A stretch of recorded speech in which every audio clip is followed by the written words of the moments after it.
Master minds commerce చదవాలనుకునే 10th inter విద్యార్థుల తొలి ఎంపిక. నమస్తే రమ్మగారు. నమస్తే జయ.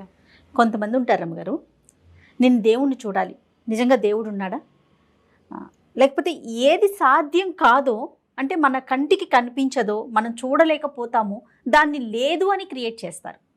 దాని దాకా వెళ్ళే ప్రయత్నం ఉంటుంది చూసారా, మధ్యలో అది చేయలేకపోతారు. అప్పుడు బహుశా నిజంగానే భగవంతుని చూడొచ్చేమో, డైరెక్ట్గా ఒక ఆకారంలో కాకపోయినా వేరే ఒక రూపంలో చూడొచ్చేమో కదా. అంటే నమ్మకం ఉంటే అది నమ్మాలి కదా. ముందు మనకంటూ ఒక నమ్మకం ఉంటే మనం గాఢంగా నమ్మాలి.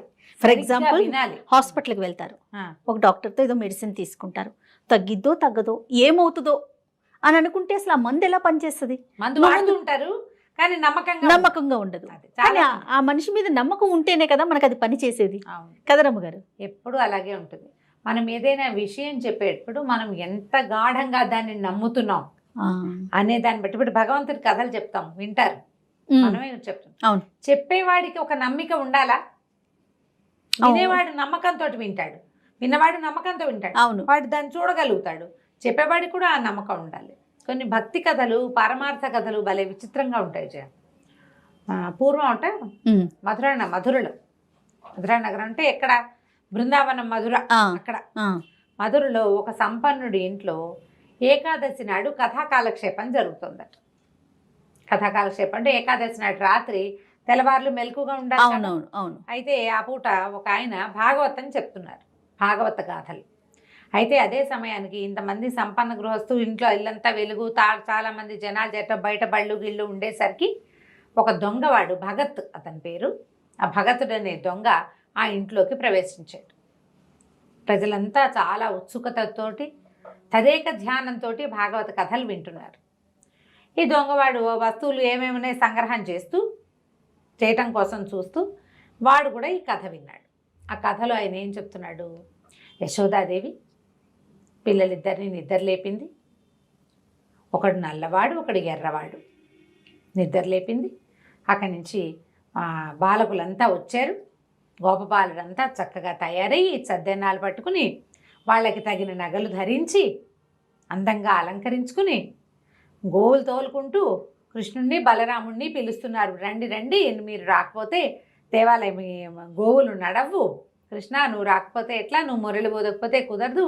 ఏది నీ సువర్ణ మురళి ఎక్కడుంది? తీసుకురా అని పిలుస్తున్నారు. పిలుస్తుంటే యశోదాదేవి పిల్లలిద్దరిని లేవదీసింది. అక్కడి నుంచి స్నానాలు చేయించింది. ఆ తర్వాత చక్కగా చేరుకో పంచ కట్టించింది, పట్టు పంచలు కట్టింది, మెడ నిండా నగలు, తర్వాత ఏమో కొప్పున ఒక ఇది చుట్టి నెమలి కన్ను పెట్టి ముత్యాల సరాలు వెళ్లాడేసింది.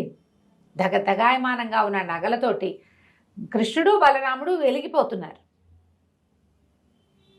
వెలిగిపోతున్న ఇద్దరు, బంగారు మురళి తీసుకున్న కృష్ణుడు, బంగారు పొన్నుకర్ర ధరించిన బలరాముడు చక్కగా గోవులు తోలుకుని వెళ్తున్నారు బృందావనం వైపు. ఈ దొంగ అంతా వింటున్నాడు. వాడికి బంగారం బంగారం బంగారం వినిపిస్తున్నాడు, అనర్ఘరత్నాలతో ఉన్న వస్తువులు. అంతకుముందు గోపబాలురు కూడా అలంకరించుకున్నారు నగలు శక్తి అనుసారం. వాళ్ళ దగ్గర కొన్ని ఉన్నాయి. వీళ్ళమ్మే వాడికో పట్టు పంచ, వీడికో పట్టు పంచ కట్టింది. పట్టు పంచలు కట్టగలిగే స్తోమత అంటే నగలుంటాయి వాళ్ళ ఇంట్లో. అవును కదా కదా. పైగా వీళ్ళు ఏమైనా పెళ్లికి వెళ్తారా, పేరెంటానికి వెళ్తున్నారా? గోవులు గాయడానికి వెళ్తున్న పిల్లలకి పంచలు కట్టి, పట్టు పంచలు కట్టిందంటే నగలు మంచివి, బోళ్ళు నగలున్నాయని చెప్తున్నాడు. ఆభరణాలు ఇన్ని ధరించారని చెప్తున్నాడు. అంతా విని ఈ ఇంటి వెనకాల ఆ ఇంటి వెనకాల పడ్డం ఎందుకు? వాళ్ళు ఎవరో పిల్లల గురించి చెప్తున్నాడు కదా, వాళ్ళు ఎక్కడుంటారో కనుక్కుని అయ్యవారిని కనుక 2 నెలలేసి కనుక్కుంటే పోయి వాళ్ళ ఇంటికి వెళ్ళి తెచ్చుకోవచ్చు. వాడి తెలివది.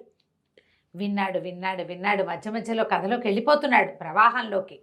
గోవుల్ని ఎట్లా తోలుకెళ్తున్నారు, ఎట్లా ఆడుతున్నారు, ఎట్లా కాళీ మర్దనం చేశాడు, ఏమిటేమిటేమిటో అంతా ఊగాడు నిద్రపట్టి దీంట్లోంచి ఒక్క వస్తువు తీసుకోవాలి.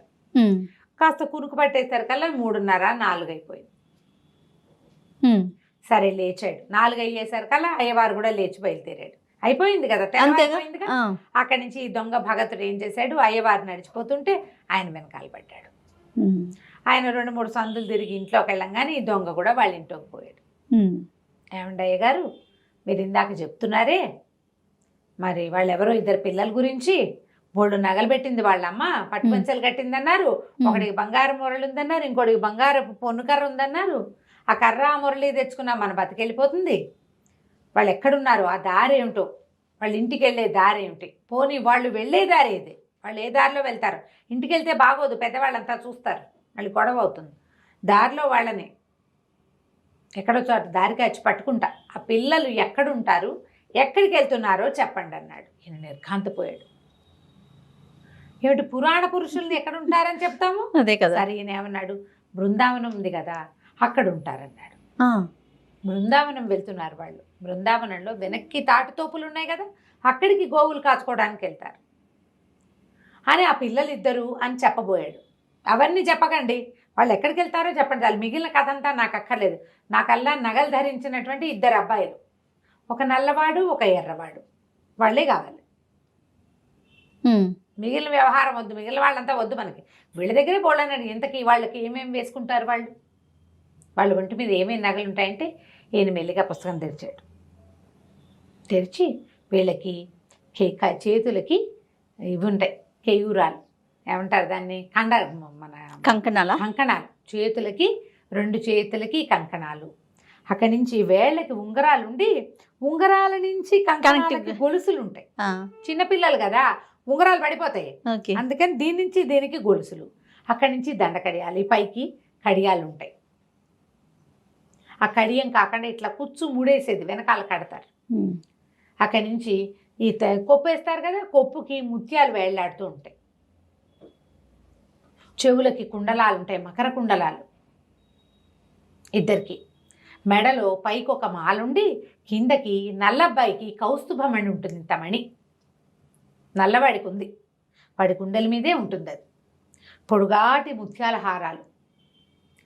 ఈయన ఒంటి మీద ముత్యాలు కనపడతాయి నల్లబ్బాయి మీద. ఎర్రబ్బాయి మీద ముత్యాలు పెద్దగా కనిపించవు, ఆయన కొంచెం తెల్లగా ఉంటాడు, అందుకని ఆయన మెడలో రత్నాల హారాలు ఉంటాయి. కాళ్ళకి కడియాలు ఉన్నాయి, కింద పాంజేబులు, పైన కడియాలు. నడువుకి దట్టి ఉంటుంది కదా, దట్టికి కూడా మొలనూలు కూడా బంగారపు మొలనూలే వాళ్ళవి అని చెప్పాడు. అవన్నీ చదివి చెప్పాడు. తలలో పెట్టుకునేవి కూడా ఇంకా ఏమిటో, ఆ తలకి ఇంకా ఏమిటో ఉన్నాయి, అన్నీ బాగానే ఉన్నాయి. మురళి బంగారు మురళి, బంగారు పొన్నుకర్ర. చాలు, ఈ వివరాలు చాలు. మనం గనక అవి తెచ్చుకున్నామా ఇక బతుకు సెటిల్ అయిపోతుంది. నీకు కూడా సగం తెచ్చిస్తా, మనం సెటిల్ అయిపోతాం చక్కగా. సరే, ఇవన్నీ విని ఇంతకీ వీళ్ళు ఎటువైపు వెళ్ళారో చెప్పన్నాడు. బృందావనంలోంచి ఉత్తర దిక్కుగా వెళ్ళారని చెప్పాడు. అక్కడి నుంచి వీడు నడవటం మొదలుపెట్టాడు బృందావనం వైపు. మధుర నుంచి బృందావనం వెళ్ళొద్దు, వెళ్ళాడు. వెళ్ళిన తర్వాత సరే మొత్తానికి బృందావనం లోపలికి దారి తీస్తే ఓ పక్క నుంచి యమునా నది సన్నగా పారుతూ వెళ్తోంది. చీకటి పడిపోయింది. రోజంతా నడిచాడు. చీకటి పడ్డాక ఆ బృందావనంలో ఏవో చెట్లున్నాయి రకరకాలు. ఆ యమునా నది తీరాన ఓ చెట్టు ఎక్కి కూర్చున్నాడు. వాళ్ళు చీకటి పడ్డాక వస్తారనుకున్నాడు, లేదా తెల్లారేకి వస్తారు, మనం ఇప్పుడు పడుకుంటాం, రేపు పొద్దున్నే వస్తారు. గోవులు తోలుకునేది ఇప్పుడు సాయంత్రాలు రారు కదా, పొద్దున్నే వస్తారు. సరే, చెట్టు ఎక్కితే కొంచెం మాగన్గా నిద్రపడుతుంటే ఎక్కడి నుంచో మురళీగానం వినపడుతుంది. వచ్చేసారు అనుకున్నాడు. అది రాత్రి స్పృహ లేదు, ఆ స్వరూపాల్లోకి వెళ్ళిపోయాడనమాట. ఇన్ని నగలు పెట్టుకున్న బాలకుమారులు ఇద్దరు, వాళ్ళ రూపవర్ణనలోకే వాడి బుద్ధి. వీళ్ళు చూస్తూ ఉంటే దూరం నుంచి ఆవులు, ఎవరెవరెవరెవరో ఇంత పిల్లలు, వాళ్ళ మధ్యలో పెద్ద మణిహారంలో కౌస్తుభమణుల్లాగా వెలుగుతున్నారు ఇద్దరు. నల్లటివాడు ఒక 9 ఏళ్లవాడు ఒకడు, ఓ 10 ఏళ్ళు ఉంటాయి ఇంకొకడు, తెల్లగా ఎర్రగా మెరుస్తూ. చేతిలో ఓ కర్ర ఉంది వాడి చేతిలో, ఈ చిన్నవాడి చేతిలో ఓ మురళి ఉంది, ఆ మురళి ఊతున్నాడు. వాళ్ళు తన కింద నుంచే వెళ్తున్నారు. వీడు అట్లా మైమరిచి చూస్తూ ఉన్నాడు. చూస్తుంటే ఆభరణాలు కనపడుతున్నాయి, ముత్యాల హారాలు, వజ్రాలు, ఏమిటో బంగారం, చెవులకేవో కుండలాలు, ఉంగరాలు, కంకణాలు, కడియాలు. నడుస్తుంటే గల్లు గల్లు గల్లుమని పాదాల చప్పుడు వినపడుతోంది. మురళి, దానికి వాయిద్య ఘోష పక్కనున్న తాళంలాగా అవి, ఆవుల గిట్టలు, గోధూళి, ఏమిటో కిలకిలమని నవ్వులు. ఇక అసలు ఒక మైమరిచిపోయాడనమాట. వచ్చేస్తున్నాయి దగ్గరికి. బాగా దగ్గరికి వచ్చాక చెట్టు మించి దూకాడు. దూకి ఆపాడు. ఏ అబ్బాయిలు, మీ ఒంటి మీద ఉన్న నగలు ఇవ్వండి. మేము ఎందుకు ఇవ్వాలి, మేము ఇవ్వమన్నాడు నల్లవాడు. ఇవ్వమన్నాడు. మా నగలు నీకెందుకు అన్నాడు. కాదు, నాకు కావాలి, నగలు కావాల్సిందే, ఇవ్వం, ఏం చేస్తామన్నాడు. కర్రను చూసావా, ఒక్క పెట్టు పెడతానన్నాడు. ఏది, కొట్టు చూద్దామన్నాడు అబ్బాయి. ఈ దొంగ చెయ్యెత్తి ఇట్లా పట్టుకున్నాడు పిల్లాడు. పట్టుకునేసరికల్లా ఒక వెర్రెత్తినట్టు ఒక ఉద్వేగం వచ్చింది వాడికి.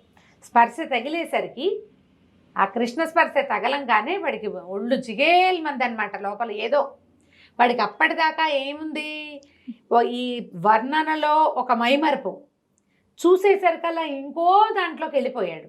ముట్టుకునేసరికల్లా పూర్తిగా లోపల ఒక విద్యుత్ తరంగంలాగా ఉందన్నమాట. అది ఏమిటో తెలియటల్లా. అక్కడి నుంచి తీసుకో నగలన్నారు.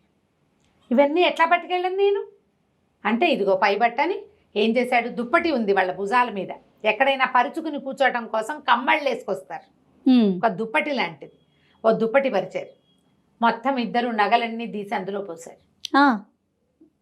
పొన్ను కర్ర, ఇంత పెద్ద కర్ర కాదు అది, కొంచెం అంతుంది, చేపాటి కర్ర, అదిలించటానికి బంగారు పొన్నుంది దానికి. అవన్నీ అందులో వేసి మూట కట్టి ఎత్తి భుజం మీద పెట్టారు. తీసిపో. వాడు ఆ నగల మూట పుచ్చుకొని వాళ్ళిద్దరికి వేసి అలా తెల్లమొహం వేసి చూస్తూ నడుచుకుంటూ వచ్చేసాడు. నగలు వాడికి కావాల్సింది. నడిచి నడిచి నడిచి నడిచి ఈ భాగవతుడి ఇంటికి వెళ్ళాడు. మర్నాడు ఇది ఇవాళ రాత్రి మాట్లాడాడు. తెల్లవార్లు నడిచి ఆ రాత్రికి వెళ్ళని చూశాడు. మళ్ళీ తెల్లవార్లు నడిచి కాస్త అటు ఇటుగా చీకటి పడుతుండగా అక్కడికి వెళ్ళాడు. వెళ్ళి ఆ నగలు చూపించాడు ఆయనకి. నిర్ఘాంతపోయాడు ఆయన. ఏమిటి, నల్లవాడిని తెల్లవాడిని నువ్వు చూసావా అంటే, చూశాను. ఇంతంత పిల్లలు, భలే అందగాళ్ళు, వాడి కన్నే కన్ను, వాడి నవ్వే నవ్వు, వాడి రూపే రూపు, ఇంతే ఉన్నారు. నువ్వు చెప్పినట్టే అవే నగలు. ఇదిగో పోనీ వీడు చూడలేదంటానికి నగలు కనపడుతున్నాయి సాక్ష్యం.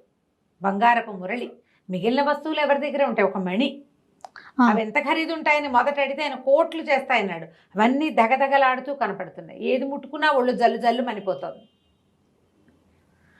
కాంతిపోయాడు. ఇవే మనకు కావాల్సింది, దీన్నేం చేసుకుంటాం, ఇవెందుకు బాబు, నీకు ఇవి ఇచ్చిన వాళ్ళు ఎవరినో నాకు చూపిస్తావా అన్నాడు. నువ్వే కదుటయ్యా చెప్పావు అన్నాడు. నేను చెప్పా, కానీ నేను ఎప్పుడు చూడలా, పుస్తకంలోనే చూసా, నిజంగా నేను చూడలేదు, నన్ను కూడా తీసుకెళ్ళాను. సరే పదన్న. నగలన్నీ మళ్ళీ మూట భుజాన్ని వేసుకుని భాగవతుడు దొంగ ఇద్దరు కలిసి బయలుదేరారు బృందావనానికి. చెట్టెక్కి కూర్చున్నారు. ఇదిగో వస్తారు, అదిగో వస్తారు, అదిగో వస్తారు అన్నాడు. గంటలు గడిచాయి. అదిగో వచ్చేసారు, వచ్చేసారు అన్నాడు. వచ్చారు, వీడు కనపడ్డే. భాగవతుడికి ఏమీ కనిపించట్లా, దొంగకే కనిపిస్తున్నారు. అక్కడి నుంచి బాబు మళ్ళీ ఎందుకు వచ్చావు అని అడిగాడు నల్లవాడు. అడిగితే, నేను భాగవతుడిని తీసుకొచ్చాను, ఆయనకి చూపించడానికి వచ్చాను, నీ నగలు నువ్వే తీసుకో, నాకొద్దు, నగలు తీసుకో, నాకు అక్కర్లేదు, చూస్తే చాలన్నాడు ఆయన. నేను నిన్ను చూసా కదా, నేను నిన్ను చూశానడానికి సాక్ష్యంగా నగలు కూడా చూపించా కదా, నాకు అదే చాలు, మీ నగలు మీరు తీసుకోండి అని ఒక్కో వస్తువు ఎత్తి మెళ్ళో పెట్టాడు పిల్లలిద్దరికి. ఆ మురళి అబ్బాయి చేతికిచ్చి, ఆ కర్ర పెద్ద అబ్బాయి చేతికిచ్చాడు.